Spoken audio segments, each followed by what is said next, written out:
ნიჭი, რომელსაც შენ არ აქცევ ყურადღებას, მაგრამ რეალურად შეგიძლია გამოიყენო, რომ ბედნიერი ცხოვრებისთვის. ნიჭი, რომელსაც შენ არ აქცევ ყურადღებას.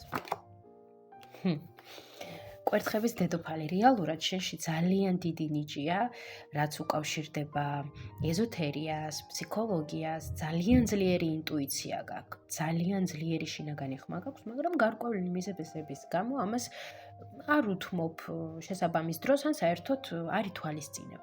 ხოლო რეალურად ამაში ძალიან დიდი ნიჭი გაქვს. შენმა შინაგანმა იცის მას რა უნდა, იცის როგორ მიიღოს ეს, რეალურად შენი შინაგანი მე ძალიან დამოუკიდებელი თავისუფალია, უნდა რაღაც სიახლეები ცადოს, რაღაცები გარისკოს და მშვენივრად იცის როგორ გამოიყენოს ეს ყოველივე იმისთვის, რომ შენ დადებითი რეზულტატი მიიღო, დადებითი შედეგი მიიღო.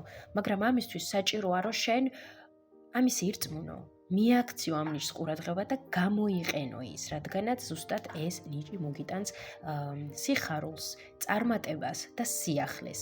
აუცილებლად მოусმინე ამ ნიშს, გამოიყენე ეს ნიჭი, რა თქმა უნდა, სიკეთისთვის, დადებითისთვის, ამ ცხოვრების უფრო დადებითად შეცვლისთვის.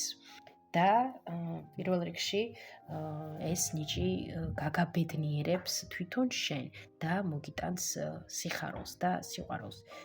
აუცილებლად მიაქციე ყურადღება შენს შინაგან კვერთხების დედოფალს, რადგანაც მას უნდა გარეთ გამოსვლა, მას სურს ქმედებები, მას სურს რისკი, მას სურს გარკვეული ადრენალინიც, მაგრამ მას აქვს ძალიან ძლიერი ინტუიცია, შემოქმედებითი უნარი და რასაც მოკიდებს ხელს ყველაფერი გამოუვა.